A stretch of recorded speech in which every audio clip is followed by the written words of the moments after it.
Well, I think it really starts with realizing that you don't love yourself, that most people don't. Most people feel they're not good enough, that they haven't done it right, they won't do it right, they'll never be enough, and they're definitely not lovable.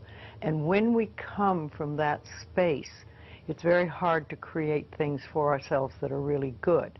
So in the early days when I worked with people, I used to fix this problem and fix that problem, and you'd have this, a health thing, and we'd work on that and we'd work on this.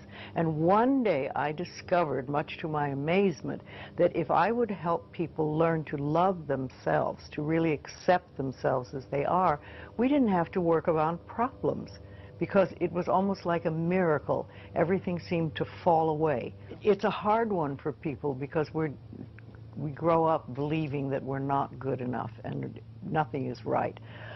I remember lots of times I would ask people, well, what is really wrong with you? What have you done that is so terrible that you're not acceptable to yourself?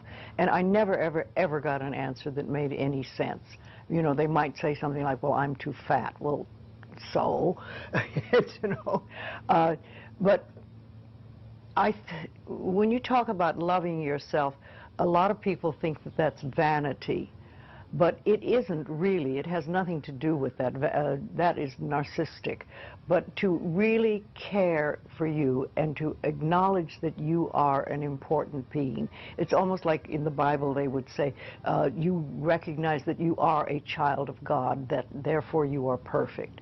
But even if you're not a biblical person, if you can recognize that you are a being that has self-worth, if you can really recognize your own worth, then you start to treat yourself differently. And I think that's what's so very important about loving yourself, is you stop beating yourself up, you stop making yourself wrong, you stop talking about how awful you are, and you stop saying things like, I'm really stupid and stuff, and you start to treat yourself with a certain amount of respect. And this makes an enormous difference, because what you give out in life is what comes back to you.